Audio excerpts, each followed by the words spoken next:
Welcome to Norge, Fremling. After listening to this course, the student will be able to learn Norwegian. I've got getting lots of complaints, Jamie, because people are saying that I use too much time on the intro. I should just get on to the point and, start the podcast.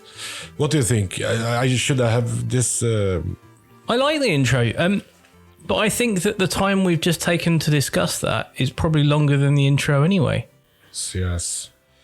So, today's theme. What do you want to talk about today? I'm having a bit open today. Is there anything special you want? You want something? Yes, actually, because I've been hearing a lot about it.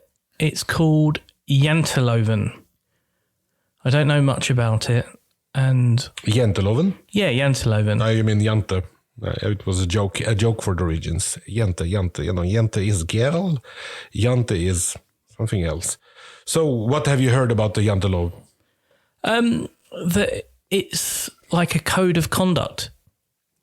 That's what people should be acting like, or something like that. Or it's some sort of unwritten rule that is what caused Scandinavian culture to be what it is. Janteloven. Yeah. Is that right? Are you following that rule? Me? No. I don't know what the rules are, so I don't know if I'm following. So this is... I'm trying to find this button. Language power. I like this sound effect. So yes, Janteloven is a set of social norms that are, yes, as you said, unwritten rules of how to behave in Scandinavian countries. Do you have any set of rules, kind of stuff like that in England, for example? I suppose unwritten rules, say please and thank you. Yes. Basic manners. Yes, about being humble. Being humble? Isn't please and thank you all about being humble? In a way, I think it is, but I think it's more just the fact that the British and UK Isles are such an aggressive nation that you need to have good manners just to stop violence. I think there's that element of it as well, because they have attacked most of the world. But do they regret that now? And that's why they say please and may I please? Can I have this? Can I have some more sugar, I think please? the manners have always been there. And also, when they've conquered the world with the please, can I take your country, please? Yeah, we say please. They say please first, and if you don't, can I execute you, please? I beg your pardon. We need some donations for our museum. So please, could you give us all your cultural artifacts? Because the British haven't given the jewels back to India, where my ancestors, they are waiting for it. Those the jewels. Kohinoor, it's the biggest diamond in the world, is on the Queen's crown, and she's probably buried with it. It's been a lovely day today, hasn't it? Yes, so it's about being humble, and that's what Janteloven is also about, being humble, but in a bit weird way. It's a fucked up way, actually. It's kind of a way to show equality and solidarity with being a bit too humble. That's Janteloven. You want an example? Yeah, please. Is it sort of like a performative humbleness, or is it a real genuine? Oh humbleness? no, it's actually and hemmene. Can you hemmene? Hemmene. It's a bit like what do you call it? Amputating way of being, not to skille deg ut. All right, let's go back. What does helmene mean in English? It's I said it in Norwegian because I don't know the English word. That's why amputating was the first thing I came up with. So you shall not think that you are better than us. Oh, as in what, just me in general? I shouldn't think I'm better than... No, and you shouldn't think that you're smarter than us. Is this Janteloven? Is this the... No, but it's just me talking to you. And the production company. Yeah, this is Janteloven. You should not think that you're more important than us. Oh. You shouldn't think that you are anything which is better than us. So if you have that mentality, you are into the Janteloven business, and that's what it's all about. And that is it's Jante it's just the name of a town, and it's from a writer, an author who back in the days wrote a book about and called it Janteloven because that was the rule of that town. But the law Janteloven and that way of being is much older. But just the name of that set, he put a name on it. It sounds like it was written by a very insecure farmer that was worried about someone going to the city and then coming back. Yeah, it probably is. It's about if you've been to the city and come back, hey, don't brag about it. You're still a farmer, kind of. It's a weird way of showing humility and over self-promotion. And they have that in other countries also, of course. Almost every country in the world has that unwritten, because everybody's not bragging. Yeah, like some Americans are good in the opposite. They're the exact opposite. You can like see an interview with some American artist, and so this is your painting. This masterpiece is made by me. Yes, this is probably one of the top 3 best art pieces in the world. Oh, it does make me laugh because American culture, they're much more likely to call someone a master of their craft, or they're a master at this, or they're a master at that. Yeah, and you'll find them say that I'm a master of this craft. Yeah, but you just make chips at McDonald's, mate, but I am a master at the fries. All right. It's just like, it's weird. It's either that or everyone's really highly educated in America, and they all have masters. But of course, you find humble people too. But that also works against its purpose. Like you have a guy who's a professor and doctorate and this and that in something, and the interviewer asks, "You're an expert." Well, I wouldn't call it that, but yeah, this is just my opinion. It's a falsk bescheidenhet, false modesty, kind of. That's also, when it's revealing, it's not so charming. That was something I was going to ask. Is there ever a time like when you can cross the line and boasting becomes acceptable? Like using Janteloven, like say you are the world champion at something. That's a very good question. And the answer is, top of my head, all athletes. All athletes. So if you're a Norwegian athlete and you're all over the world, number 1, then it's acceptable for you to break Janteloven. Every athlete in the world breaks that Janteloven as an athlete, because half of the athletic stuff is self-promoting and bragging. Same with, surely that's the same with celebrity, and just the idea of like acting or anything like that, then that would break Janteloven, wouldn't it? Yeah, it would, but athletes are in a way allowed, because you have boxers, they're always talking about they're the best in the world. You have ski jumpers and everything, because they have results to show, to back up, and it's like it's numbers and you can't fuck with the maths. So they're a bit kind of allowed, but all the other gray area where it's about taste and that. What about advertising?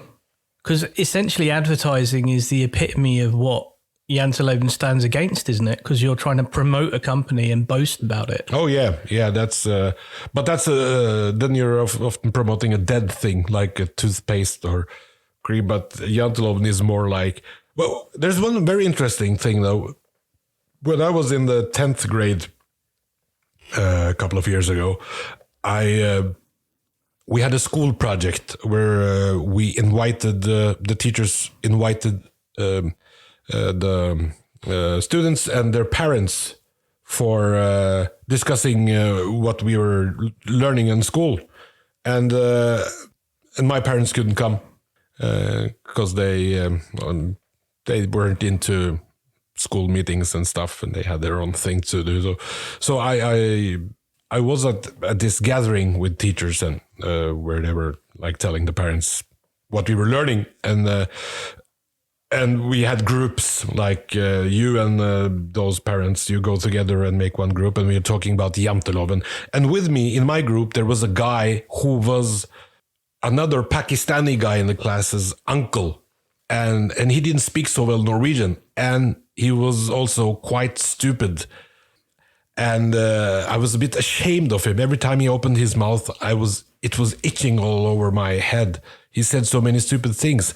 And in Pakistan, it's normal to say that you're somebody's uncle. So he said that I'm his uncle. And I tried to explain to the Norwegian people, not my real uncle, but just uncle because he's a Pakistani guy. And so I told him that we're talking about the Janteloven. And he said, Janteloven? Oh, Janteloven. Jente means girl in Norwegian. Yeah. So he thought that it was rules for girls.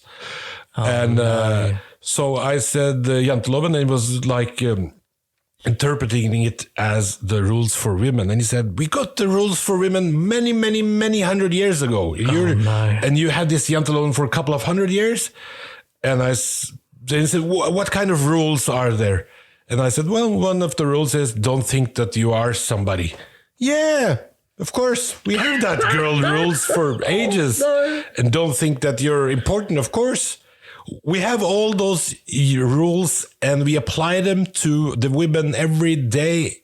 And we've been doing that for ages. That's so bad. So why? And you're coming here and telling me how to learn, blah, blah, blah, blah, blah. So we had to explain to him that Jante and Jente is two different things. So he was just bragging about that, how Pakistan and India, they got laws in general before any other countries in the world, and was bragging about the Janteloven. So that made me more embarrassing. And yeah, I bet. I can imagine, because he's breaking Janteloven, not understanding Janteloven, being really sexist at the same time.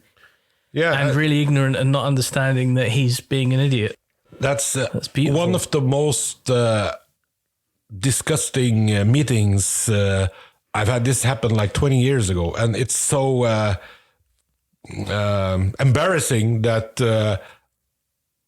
when I meet his nephew, who was my class fellow, I try to avoid him. Because really? I can't look him in the eyes. Still, without thinking about it. Without thinking about his uncle in the goose eyes of the goose. So, yeah. Oh, man. Very embarrassing. We had the girl rules for ages. So that's Janteloven for me. Every time somebody says Janteloven, I think about Janteloven.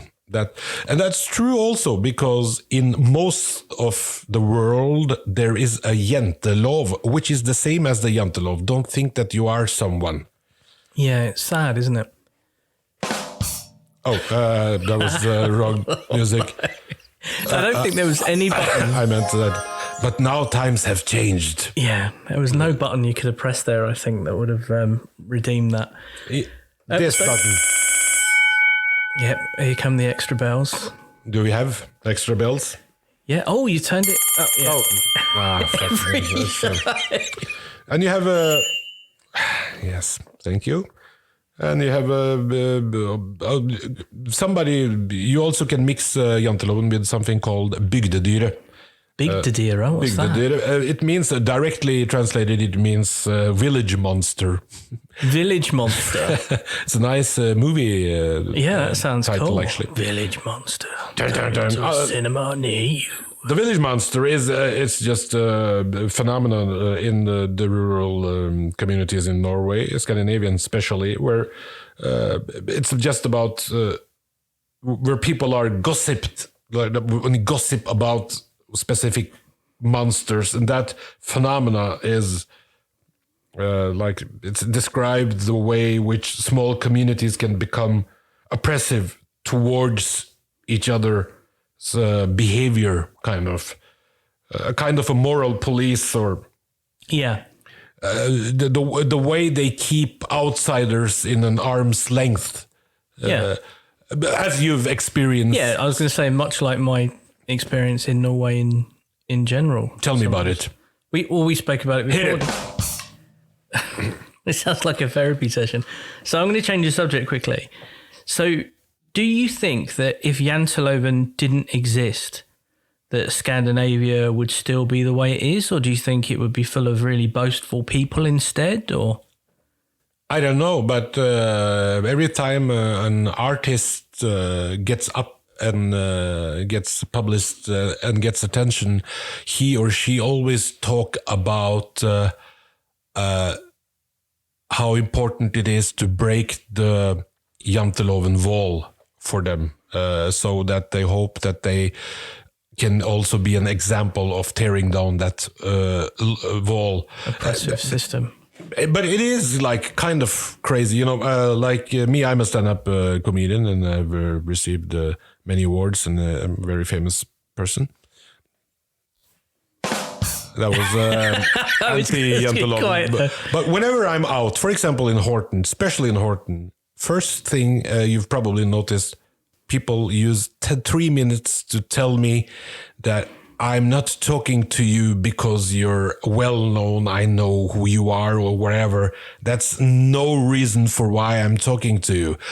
I just wanted to talk to you because you're sitting here in the bar alone. Which is funny because they'll then ignore the people that you're with and not talk to them at all. Yeah, and so that's also kind of Janteloven. Don't think that you're something I'm not talking to you about because of that. So there was one time I remember I was in the pub in Horten, and somebody said, "Hey, we got kids in the same school."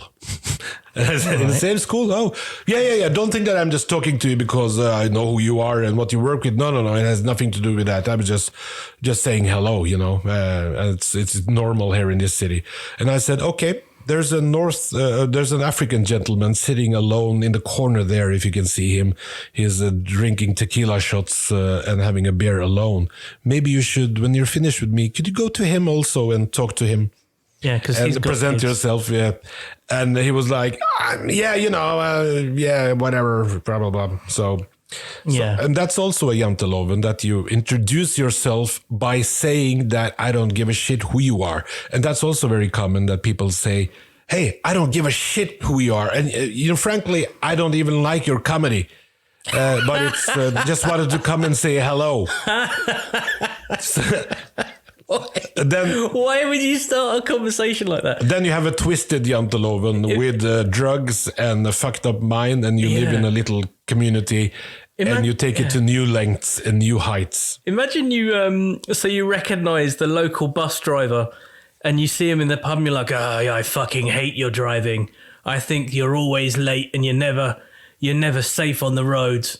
But I didn't want to talk to you about that. I just wanted to say hello because kids are in the same school, blah, blah, blah. Oh, you don't have any kids. That's all right. I just want to say hello because we live in the same county, and, you know, there are bonds between me and you that are unbreakable." Yeah, it's so strange. I just don't, So that's a bit modernization of the Janteloven, the bygde dyr, the village monster. So this whole phenomena is kind of, both of them. Yeah, it's like a battle. So if you want to be famous, you have to break the Janteloven wall and self-promote. And if you are feeling insecure or you don't want to be famous, you stick to Janteloven and use it as a crutch. Is that how it works? Do you think? Oh, yeah. Very much so. That's the whole business in a nutshell. Very good. Oh. Thank you very much. Tell me about your meeting with the bygde dyr, the village monster. The village? Being kept on an arm length's distance and hard to get into this society. You said that you had some challenges? Yeah, when I, Oh, sorry. That's all right. You throw me off now. Where was it? Did I have some challenges? Yeah, I had loads. Remember, open your mind. Oh my God. So you moved to this little town called Horten. Horten? Horten. Yes, Horten. That's very good, Jeppe. That's exactly how it's supposed to. Yes. Yeah, it sounds. That's a very proud way of saying it. Yeah. Like you're being sick a little bit and you're trying to stop. Yes. You're holding it down. So when you moved here, did you have any challenges with the community? Was it you against them? Hey, you can't just come in here. You need to knock first. And by knock, I mean open your pants. So I had a weird introduction to the community because of COVID. So when I got here, everything was closed down. So you couldn't really go out and meet people anyway. But then the community I got involved with in Horton first was the nerd community. And I find that nerd communities anywhere in the world are always pretty cool and pretty welcoming and pretty open even. Because What is the nerd community? Like board game societies, card games. I don't want to say how long because you'll take the piss out of me. Role-playing games, that sort of stuff. I don't know why I'm being coy about it. So you came in to the community through the back door. I don't know what you're trying to insinuate there, sir. That you were like Clint Eastwood. You came into the American movie industry by doing Italian films. Oh, I see what you mean. Yeah, so I met the nerd community first, and they are quite open and quite welcoming, like compared to every other community. You had big advantage that you're from England, and there are lots of football enthusiasts in Horton. Yeah, but what I don't get is why everyone supports the racist teams, because no one has any. It makes me laugh. There are teams in the UK that are very associated with racism, racist fans, hooliganism, and what's funny is a lot of those teams are the ones that the Norwegians support. So I ask them, like when they tell me, because that, like you say, you're a part of a team in the UK. It's in a way it's a mini declaration sometimes, and they're just like, no, I'm not racist. I'm like, why are you supporting the racist team then? And it's very strange. But like the other thing is the team that I support is sort of like a mid-table Premiership team, Crystal Palace. And every time I mention them, I just get sort of like, oh yeah, ha ha ha, Crystal Palace is like, they know nothing about it. So they only know about their one specific team. They don't really know much about the rest of the league a lot of the time. And it's very interesting. They just support the football. They don't support the culture behind each team. Yeah, I have no knowledge about football at all. But to conclude everything, Bygdedyret is focused. This phenomenon is focused at the negative aspects of social pressure, while Janteloven is focused at the positive aspects of group solidarity.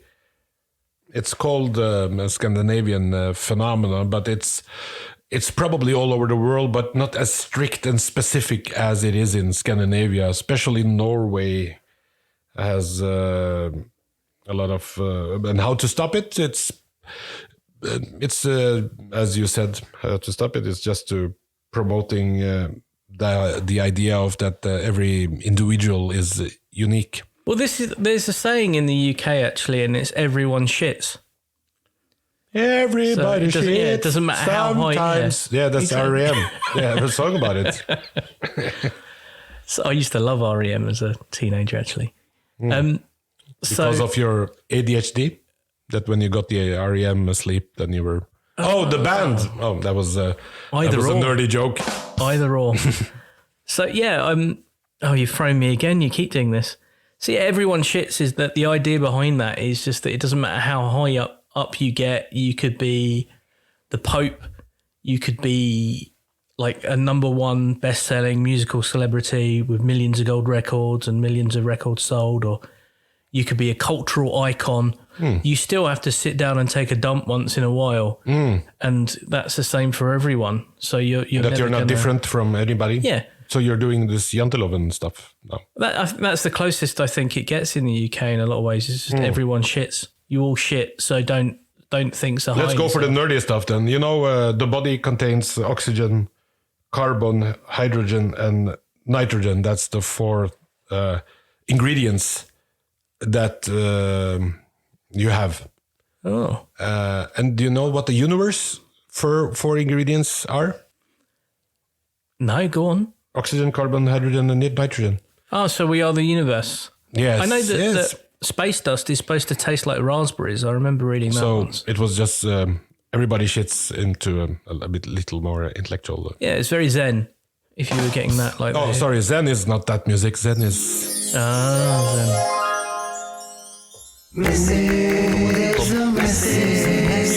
Message from abroad. Hi Jamie Gorgeous, this is Sophia from Brockham in Surrey in the UK.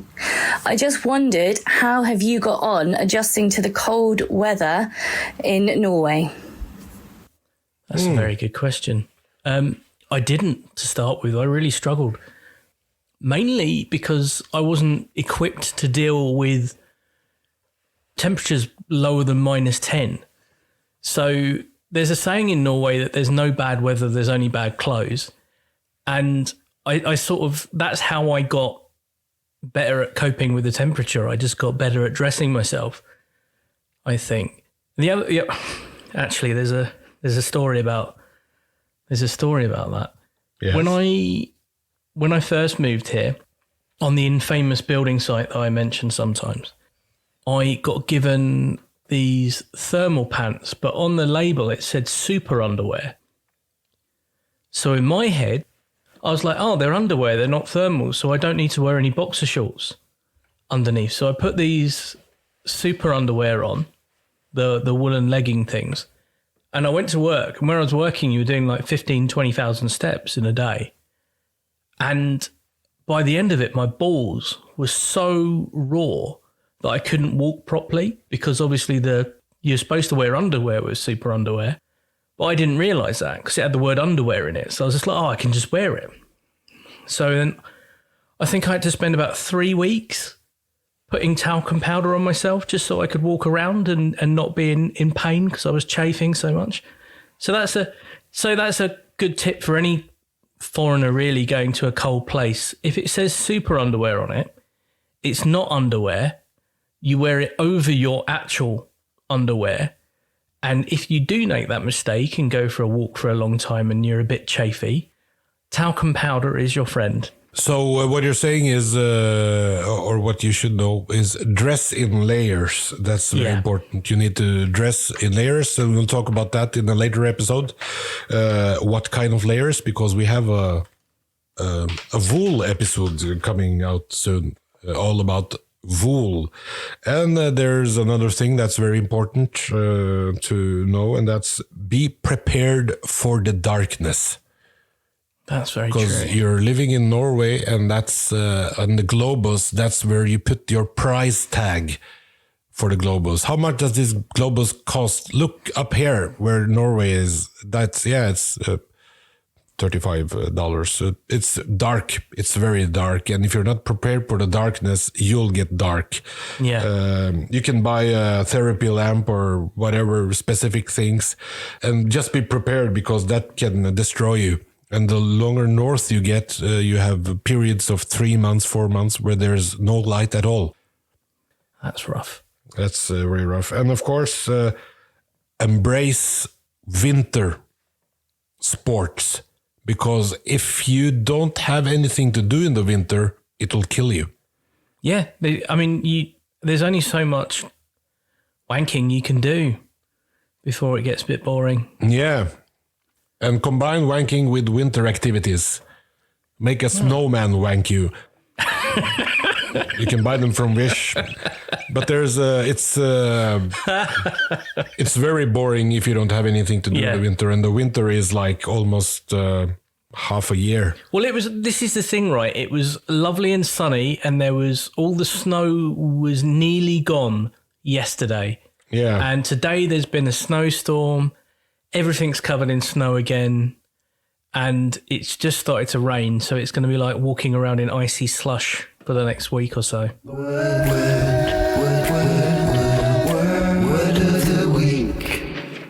Word of the week. And today, word of the week, Jamie, what's your word of the week? And do you have what's the word you've been thinking about the whole week? So, today's word of the week is, I thought I'd try a new voice there. Bescheidenhet. Bescheidenhet. Bescheidenhet. Yeah. What's that in English? It means modesty. Modesty. Modesty Blaze? Do you remember? Modesty, Modesty Blaze? Modesty Place. Blaze. Blaze. Agent X7. It was a cartoon magazine, Modesty Blaze. I've never heard Female detective, just like James cool. Bond. Modesty Blaze. No, I've never Agent heard of it. X-Ni. No? Inspector Gadget is more my thing. Oh, that's like a funny, Yeah. Inspector Gadget. But Modesty Blaze was like Conan the Barbarian. Oh, wow. But the seriousness of Conan the Barbarian, but not like her. But she was very good. And Oh, that's cool. No, it's so modesty. Okay. Yeah, bescheidenhet, modesty. And I looked this up, and apparently you can't. There's a word called sheden or shedder. Shedley. Shedley. Yeah, which means vagina, like the clinical word for vagina. So it. Shedder. Shedder, yeah. Yeah. And it's the same spelling, so it means you can't have modesty without a vagina. In Norway. Besked means message, and en means one, and het means hot. So you can twist it everywhere. Yeah. And shed also, it means vagina, but it also means a necklace, and it means a chain, and it means a lot of things. Something you wear around your neck, basically. But bescheidenhet is one word. It's not 3 words put in one. And modesty. And we've talked about modesty, Norwegian modesty, and the Janteloven. Yeah. Be modest. Don't stick your head out among the others, because You'll get shot. you'll get frozen out, which is the Norwegian way of shooting people. Yeah. And because in Norway, if you're very good at something, you will help the other people who are not as good as you to become as good as you. So there's not like in the US, if you're good, everybody will work hard for you to get better and better and better. But here, the good guy helps the bad guys, so everybody is equal. Well, there's a saying in the UK that goes with that, actually, and that's a rising tide raises all ships. So that means as the water comes up, it brings everyone up with it. Yeah. Obviously, unless the ship's bad, in which case it'll sink. But I suppose that's for my exam in season 3, isn't it? So I used to, a little period I had a normal work. I used to be a seller. That's cool. Seller? It's seller? Or, Yeah, work in sales. Yeah, it's not a basement. I used to be a basement. That's a seller. A seller. And I was, and now I'm breaking the Janteloven wall. So I was the best seller in the whole business. They had a diploma for me on the wall. How many sellers were in the business? There were hundreds. Oh, okay. Yeah, but I had the record to sell, Wildlife magazine subscriptions. The old record was 27 subscriptions in 7.5 hours. Oh, wow. The 25 subscriptions in 7.5 hours, and I broke that record with 27 subscriptions in 5.5 hours. Very nice. So I sold that, and they got. And the only thing that I gave them a knife, and if you subscribe now, you'll get a knife, a very nice hunting knife. You can see the picture here and there, and I sent them a picture. What they didn't know that the knife was as small as a matchbox. So you couldn't even open an envelope with it. You could. It was like smaller than a nail cutter. Little baby Neve. Yeah, you use it to like cut up ants in small pieces. Just a stupid knife. But in pictures it looks like a Rambo knife. But it was a Rambo midget knife. Oh. So, but they got that. But nobody complained, and that was okay. But so when I got to be that super seller, instead of letting me just continue and make money out of that, they put me on the most difficult task they had. Oh, that's nice of them. To sell the Europe's only weekly tele and communication and computer magazine. That sounds awful. Telecom Review. I felt tired just you telling me the title of that. I nearly fell asleep because that was. I sold 4 in a week, and they fired me. And Really? I thought, but why can't I just keep on selling what I used to sell and sell better than all the others? Well, we can have you back in work, but then you can teach the ones that are not doing so good and learn. So just so everybody gets to be equal. Sounds like really good management there where you was working. Yeah. Oh, yeah. Word of the week. Are we doing word of the week again? So that was Word of the Week with Jamie Andrews and Sahid Ali. Nice recovery. Isn't it good? Norwegian food. Norwegian food. Today you will have a jantepølse. Cheese. This is Norwegian cheese. So I'm just going to describe this. It's sweaty. It's a slice of cheese. It's got a hole in it. We had to kill it looks- first, you know. Yeah, That's the shot. do you know what? Have we had budget issues or something? Are we struggling? Is this why I've got one single slice of cheese? I should put it on a bread, of course. I mean, have we got problems? Is that like, do we need to, shall I do a call out for sponsors? I have some financial problems. Yeah. Do we need when I signed up to this course, it said it was the best budgeted course to learn Norwegian. It is, but it's low food budget. And this Norwegian cheese is actually very special. But of course, if you had some good budget, I would give you nøkkelost. Nøkkelost is like a cheese flavored with cumin and spices. Very good cheese. Yeah, knuckle means key, doesn't it? Yeah, and you have gammalost, which is like a smelly, aged for months cheese. Or you have Jarlsberg, that is the equivalent Yeah. for the Swiss cheese. But I got you first price cheese.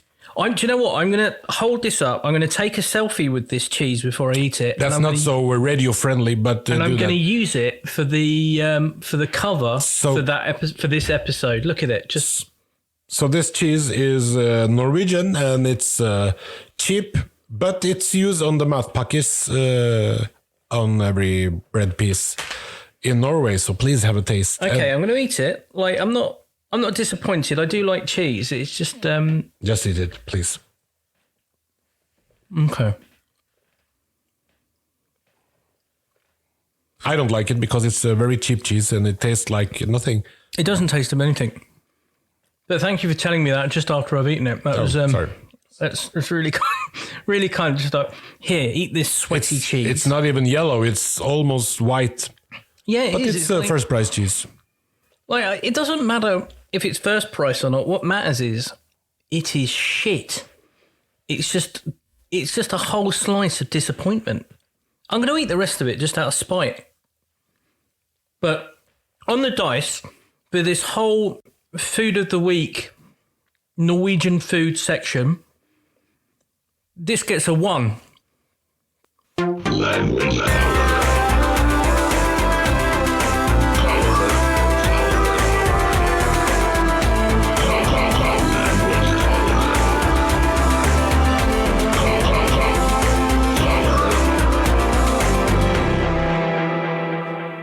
Welcome, well, thank you for listening. Not welcome at all. So I'm tilted by the cheese. Please listen. Please follow us on social media. Please share this. And please get us some sponsors because I don't want to have to eat slices of cheese like that anymore. Follow us on everyone's Facebook, music. Instagram. Our Facebook page is Language Power. And please leave a comment if you can. Language Power.